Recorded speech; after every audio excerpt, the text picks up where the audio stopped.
তোমায় নিয়ে আমি কোনো দিন লিখতে পারিনি।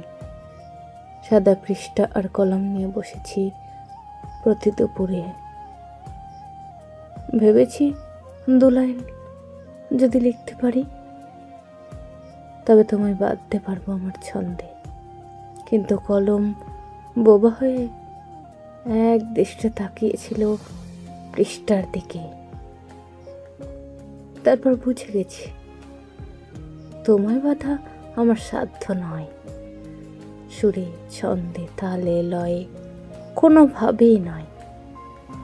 যে মুক্ত বাতাসে নিজের সবটুকু উজাড় করে দিতে জানে, যে অন্ধকারে আলোর সুতো বুনতে জানে, যে নিজের মধ্যে ফিনিক্সকে ধারণ করতে পারে, তাকে বাধা যায় না, তাকে বাধা সম্ভব নয়।